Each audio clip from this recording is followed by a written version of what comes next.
welcome to High Spirits, where we explore the energy around us. I am joined today by my guest, Farmington resident, Christina Smith. Welcome, Christina. Thank you. Thank you for being here today. I'm very excited. We're very good friends, and I'm very lucky that she's willing to come talk about some of the things that we do in our private lives and private friendship together, as well as the things that she offers the community at large, her family, her church, and many of the people that surround you. Welcome. Thank you so much for everything that you're doing here in Farmington. Thanks for having me, Christine. So today we wanted to talk a little bit about belonging and creating spaces where we feel included, where we feel wanted, and where we feel comfortable and where we belong. And that's one aspect of what we are going to talk about, but we want to talk a little bit about your background so that we know how you came to this place in your life and what your background is that led you to seek these alternative spiritual solutions to raising your own vibration, so to speak. Is that a good overview there? So you are from the area and live in the center of Farmington, right? In the middle. Now our show's called High Spirits, partially because High Street is a street here in Farmington, which is in the village of Farmington in the center of town, and you live right in that area. So that's another nice addition to our show, is that you live in the center of energy for the town too, which is kind of fun. So if you don't mind sharing a little bit about yourself, please do. Give us a little bit of your background and, professionally, privately, whatever you care to share. Thanks, Christine. So I am originally from Southington, and I've moved around the state a lot. And then I eventually came back to the area of the state where I'm from, in Farmington. I felt such a good sense of energy there. The first time we looked at our house, I just knew it was the space to be in. I just got a certain sensation, and it all worked out, luckily. So coming back to this part of the state was important for me. It feels like home. I had moved to Boston. I had moved around different towns in the state, but being back centrally located just felt right to me. And I've been here now for 8 years, and I love it. And that energy of home, does that word mean belonging within itself to you? Is that something that you found because the area was familiar, or was it your home that felt great, or the people you were moving into it with, or what would you attribute that feeling of coming home? Because some people have that feeling not in their hometown. So what did that do for you? What was the feeling you were looking for, or that you did find? That word home is so interesting, because when we think about it, what we're hopeful for when we set our idea of what a home is versus a house. Mm-hmm. And when I was growing up, my parents got divorced and I was an infant, I moved around a fair amount, particularly with my father. And so that idea of home, when I became older and I could have my own, I really thought about that a lot. I really dreamed of having one place where I could be, where I could settle in, and that I could create what that environment was like. That as an adult, you have that power after childhood to say, what is it that I want for my home? What is it I want energetically for my space? What are the intentions that I want for my family, for the space itself? Excellent. So tell us a little bit about how you developed professionally, where you went, with your education, things like that, and what you did professionally on your own, before you transition to your current status? Well, my journey has been a lot of different places, especially with my education. I went to 4 different undergrads, and I started off as a musician, and I eventually ended up becoming a sociologist, focusing on women's studies, gender equity, and really from that, a sense of belonging in general, for where does everybody in society fit in to having a place where they feel like they belong, where they're valued for their identity, valued for who they are, no matter who they are or where they are. And the different places that I went to in life, whether I went to Catholic high school, mm-hmm. I was raised Roman Catholic. Mm-hmm. Those places I felt, a sense of community when I was there, but I kind of felt like I was evolving beyond that. I liked the community of faith that I found when I was in high school, and I liked the church. I made all the sacraments in the Catholic Church. So that really shaped me up until college age. When I went to college, I had some definite ideas about what I was going to do, and that quickly changed. It quickly changed, where I went to a bunch of different undergraduate places because of that. So it's been a big part of my spiritual journey of trusting that if one avenue doesn't work out, another one will. That's been a big part of how I try to lead my life. That sense of trust and faith that whatever the path holds, something new is there. And what led you, what were you looking to do? You said you had plans when you got to college and an imagined path. Is that what you mean by? Yeah. So what changed, and what were you, what was your intention initially, and why did it change? Well, I think a troubling thing that happened with me in my life is that I believed if I was formulaic, I could have happiness.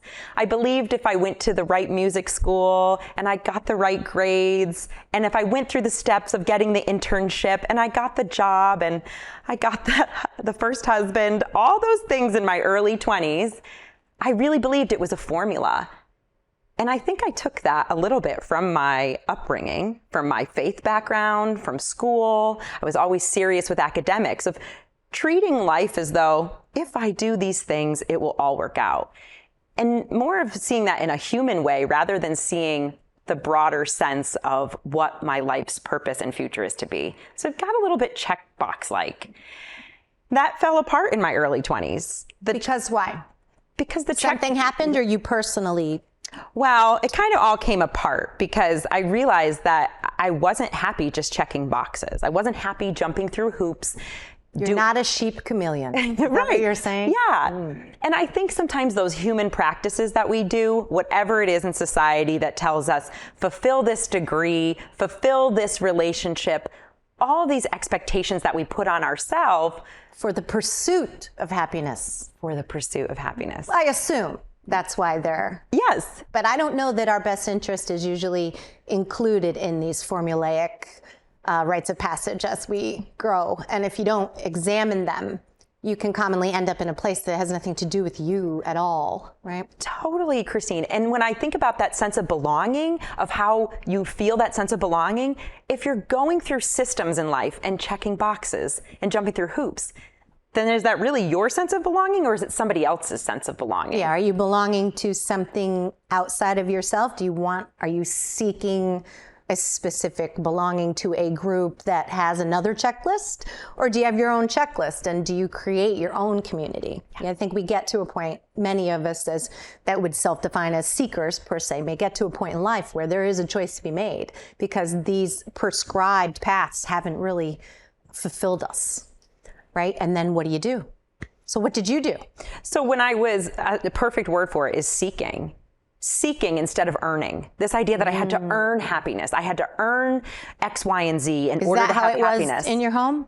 Absolutely. Does that have to do with growing up? Absolutely. Really, there was a lot of expectations, being raised by a single mom, that I really had to buckle down and take things seriously, check the boxes, get things done. And that also came into my faith life too. A lot of the acts of service that I would do, while they built me in a lot of ways and I enjoyed aspects of them, it very much got me into that idea of that I need to earn a sense of belonging rather than this idea that we all belong. And my education contributed to that. When I became a women's studies major and I got my master's in sociology, what my focus was of my research was this idea of coming as you are. What's your individual story? And whatever that individual story is, it's okay. We have common themes that connect us, but how we are as women isn't subscribed into a short list. It's not defined in a limited way. So I think that I think many of us do have that short list in our head, though. I've got a lot of lists that I believe I am supposed to attain, even on a day-to-day basis. And that's something that we've discussed even presenting for today, right? What's the list of how I'm supposed to look on camera? That's a different list than when I go to the grocery store. That's a different list in my own head, though. Does anyone out there really care? I don't think so. They're not worried about me. They're not worried about you. They're worried about themselves, just like we are, commonly. I think a lot of the anxiety and concern I had growing up and showing up places had to do with this list of, if I'm honest, judgments, pretty much. And the way we present ourselves, especially as a women's studies major, I wrote my master's thesis on young women's earliest recollections with cosmetic usage. And this idea that women bond in certain ways, it's fascinating, but there's more ways that we bond than just with our aesthetics and how we make ourselves appear. But society can tell us that those are earmarks for being a woman. Those are society's way of telling us we fit in. You look acceptable for the job interview. You look presentable for this. All those different stipulations about your identity. It really is antithetical to belonging. It doesn't have anything to do with you inside, for sure. Yeah. And half the time we're telling our kids, you got to dress like this so people think you're this. Like, why don't you just be that? But, I understand it is important in first impressions, et cetera, but it doesn't help you when you get home and you're by yourself. Totally. No one's makeup makes them feel, well, that's not true. I think you can feel better putting it on, but it's not going to change you inside. Yeah. Ultimately. And I'm fascinated by cosmetics. And I mean, no judgment whatsoever, because I think they're very interesting and I love talking about them. But I am deeply interested in how it shifts and changes our sense of identity, whether we have it on or not. So that's just a small way that I think that my education really illuminated how I feel about a sense of belonging, that you can make an autonomous decision about your body and that you will still be accepted no matter what that looks like. Yeah, and I think we're growing into an increasingly accepting society, but it's also becoming very, pillarized or, I think a lot of people are feeling like they aren't accepted or aren't part of the larger whole or whatever that looks like to them. And on days that you feel that way, on days that I feel that way, what are some of the practices that you've had to incorporate in your life to keep yourself where you want to be under all these pressures and external lists and expectations? Is there anything that you had to change as you were coming up and going through and developing? Where'd you take a left? What changed for you? How did you expand? Well, as I mentioned, I had a bunch of different paths with my undergraduate career. It started a little bit earlier when I was in high school. I shifted from that Catholic background to trying an evangelical church, trying a born-again church, to going to a Jewish temple when I was in college. So I started to explore and seek, where else can I feel that I belong? In the religious realm. In the religious that's where realm. you started, yeah? It definitely was in there because it was so much a part of my life growing up that it was kind of a natural way I wanted to hold on to my faith, but I wanted to seek a different avenue for my faith where I felt more connected on a spiritual level in a different way. Not so much about the actual brick and mortar of the church, but how I was feeling in terms of me connected to my spirit, connected to God. In your daily practice, if you want to use that. Yeah, absolutely. And belonging and the religious side of things, is that something that you needed in your life? Were you just used to it? Were you just naturally very introspective in that area? Is it something that changed as you aged, or was it always there? My paternal grandparents had a lot to do with raising me, and they were both my godparents. They're both Roman Catholic, and I admired them in so many different ways that I certainly attached myself to their faith. I saw their faith, they taught me their faith, and it was always this belief that, knock and the door will open, ask and you shall receive, all that. And when my grandmother was saying that, ask and you shall receive, really, when I look at that, as we talk about seeking and what we're putting out for our energy, that really is a basis of it. So my gram really kept that in me, that curiosity, that faith that everything will work out. And as I aged, I felt like I wanted that door to be open to everybody. I realized that the churches I were going to, I'm now a Congregationalist. I go to First Church in Farmington, the United Church of Christ.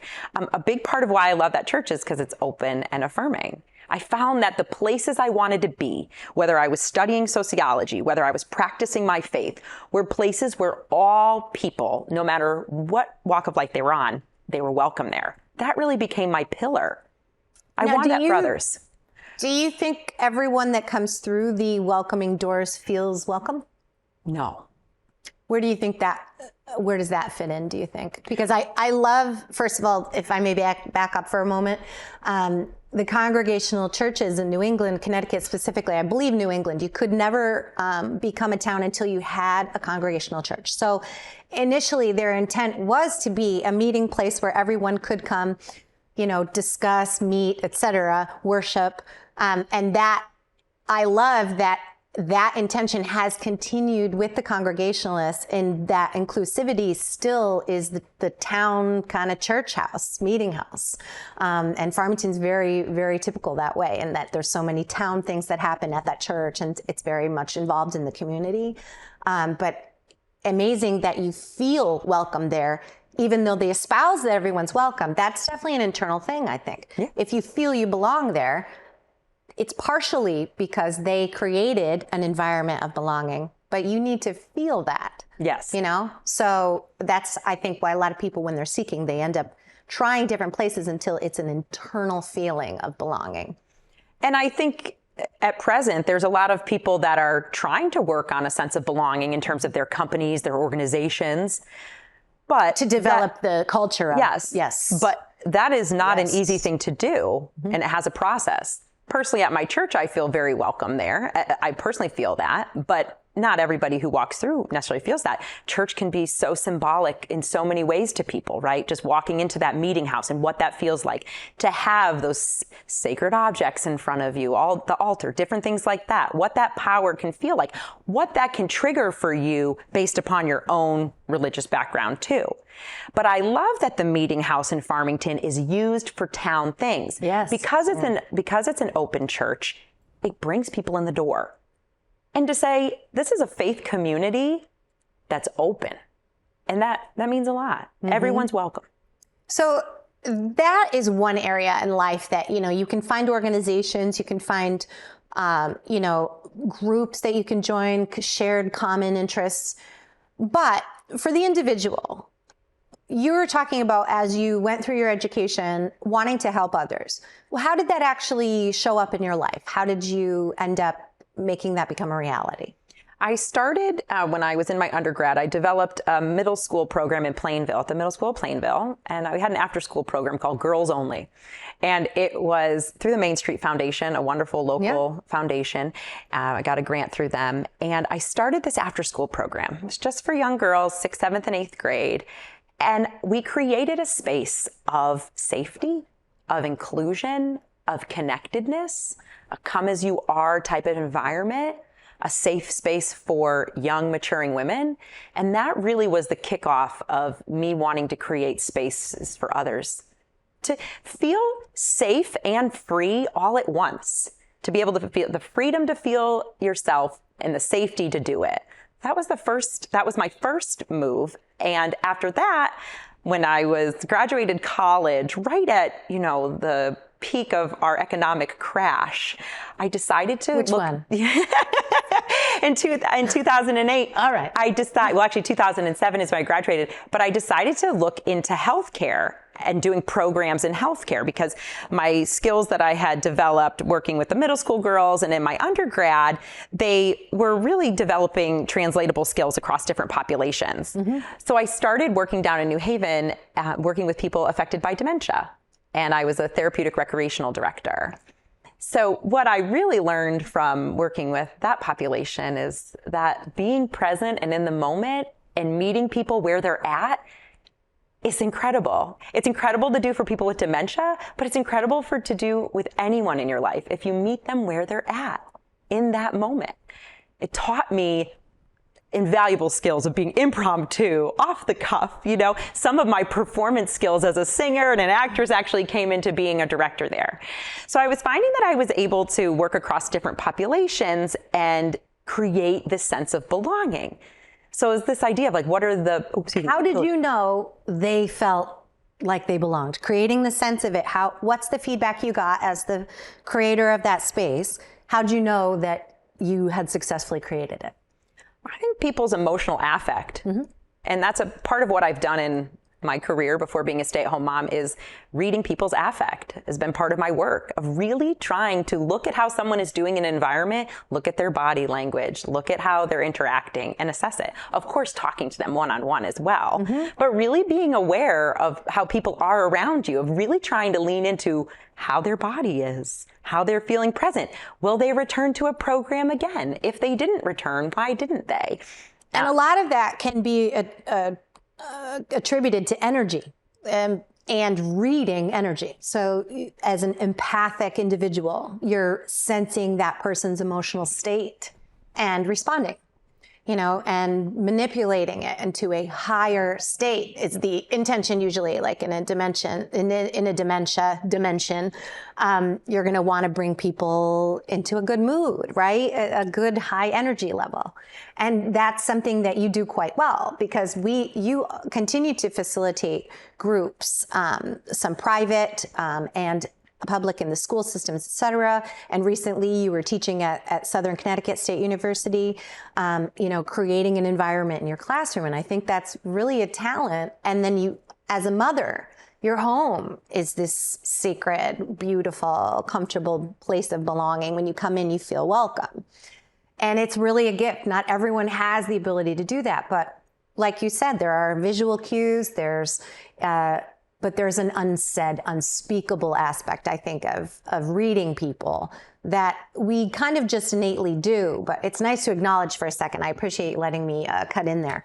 But yeah, so you were working with the patients in dementia, which really is almost, in my experience, a childlike state in a way, because you're at that impressionable, very present. I agree that mindset is very much about the moment. And there's a lot of capacity for good in that. Oh, yeah. And, rooting back to what we were talking about my grandparents, that sense of faith, ultimately that's an optimism.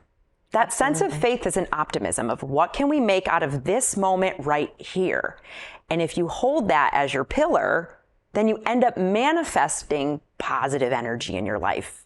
And that, you can do the opposite. Absolutely. I've had people tell me there's no way you can control the outcome, because their belief is it will be a negative outcome. They truly believe that they have the capacity to jinx it, or don't talk about it or it'll go bad. So you have the power to make it go bad, but not good. That's something I think a lot of people believe in the negative, truly believe in it, because they've seen it so many times. I mean, have you had a tough life? I've had a tough life, right? Absolutely. And you can choose to believe it's going to keep coming at you, right? But that sense of faith that it won't, optimism takes a lot of work. It's a lot of energy to be optimistic if you haven't had a path of data telling you life is good. I didn't have that path of data. I had no data telling me life was good for many, many years. Yeah. Well, I didn't see it. Obviously, if you look back, there's like, oh, there was a strawberry that was pretty that day. I should have grabbed onto that memory, Instead, I focused on the horrible morning, Yes. So, yeah, there's a lot to be said for the unseen, which is the topic of our show, of course, right? But it's just wonderful that you've taken these skill sets, and we do have another episode to talk more about what you're doing with them present day. But I appreciate you sharing the path that took you there, because it's unique, but very common. It's a shared life. We pick up some stuff from our grandma, pick up some from our parents, and then forge our own path. And I think you've done a great job doing that. And Thank you. Teaching so many of these learned skills to your girls. So empathy, I'm so glad you brought that up, because if we're meeting the students at school, if we're meeting somebody affected by dementia, if I'm meeting my students down at Southern Connecticut State University, not everybody is going to come in with a positive attitude. We have no idea what struggles those individuals are where they're coming from. So to your point, empathy of meeting people where they're at, trying to get through where people are at present to get them to a better place, of going through that negativity. Because in all those different environments I've worked in, there's always negativity. Always. And I try not to come on too strong with the positivity, because sometimes when you're meeting new people, they need you to meet them where they're at in order to get through emotion. Toxic positivity exists as well. It can be too much. Absolutely. Absolutely. It's fake at a certain point. If it's not authentic, then I'm never going to get to that. Anyone can put it on for 5 minutes, but a true feeling of positivity is a whole different thing. And that positivity doesn't have to mean that everything has rose-colored glasses. Right. That idea that you're trying to manifest positive energy is that it could be appreciation for small things that can bring you joy, bring you perspective. And I try to focus in on that in groups that I work in as well, that the mundane is very powerful. Seeing the beauty in the small things, seeing the positive aspects, even in negative. Sometimes it's just, okay, I learned a good lesson from that horrible year. It's like, can I find a silver lining? And part of part of that positive attitude is that this idea that we're getting back to talking about we all want to belong. This idea that we belong in this universe. All of us belong here. We don't need to earn our belonging. We just belong.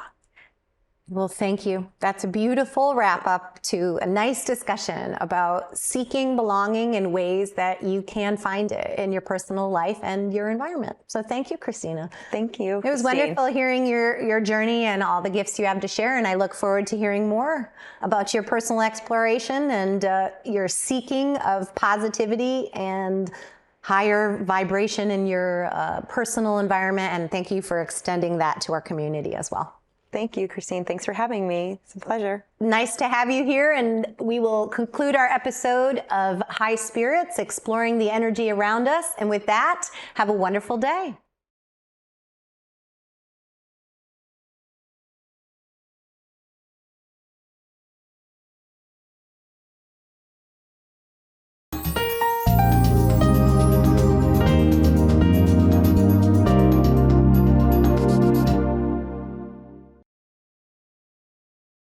The Saybrook Fish House in Canton has been serving fresh seafood, chicken, and steak entrees for 34 years, offering 3 cozy dining room settings, a newly renovated pub with craft beer, wine by the glass, specialty cocktails, and a lighter fare menu.